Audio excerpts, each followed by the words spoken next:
Hello बच्चों, let's see this question and here this question say how was a sense of nationalism created among the masses।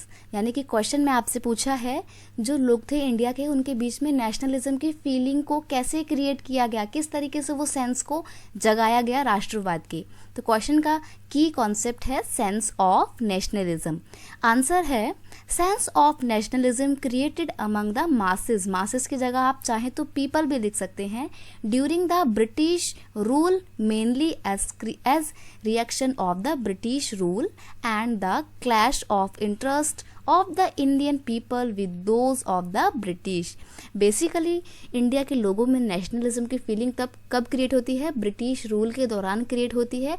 और in fact British rule का जो reaction होता है ना, उसके बदले में ये फीलिंग क्रिएट होती है जब लोगों के, इंडियन लोगों के जो इंटरेस्ट होते हैं वो ब्रिटिश पॉलिसी से बहुत ज़्यादा क्लैश कर रहे होते हैं। जब इंडियंस को लगता है कि ये जो ब्रिटिश गवर्नमेंट है उनके फेवर में, उनके इंटरेस्ट में, उनके बेनिफिट के लिए पॉलिसी नहीं बना रही है बल्कि वो इंडियन इकोनॉमी की ग्रोथ को रोक रही है, तब लोगों को ब्रिटिश गवर्नमेंट के चालाकियों के बारे में पता लगा और फिर उनके अंदर एक यूनाइट होकर इस ब्रिटिश रूल के अगेंस्ट लड़ने की फीलिंग आई और इसी से नेशनलिज्म का जन्म होता है पूरे इंडिया में। Many educated Indians and social reformers come forward and inculcated the feeling of nationalism and oneness among the people.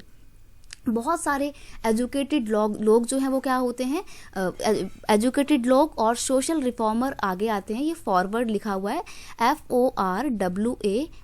मैं इसको एक बार यहाँ दोबारा लिख देती हूँ। फॉरवर्ड की स्पेलिंग FORWARD। फॉरवर्ड मतलब आगे आना। तो बहुत सारे पढ़े लिखे एजुकेटेड इंडियंस, सोशल रिफॉर्मर्स यानी कि समाज सुधारवादी आगे आते हैं, लोगों के बीच में नेशनलिज्म की फीलिंग को जगाने की कोशिश करते हैं और उनको यूनाइट करने की कोशिश करते हैं ताकि वो मिलकर ब्रिटिश रूल के अगेंस्ट में लड़ सकें।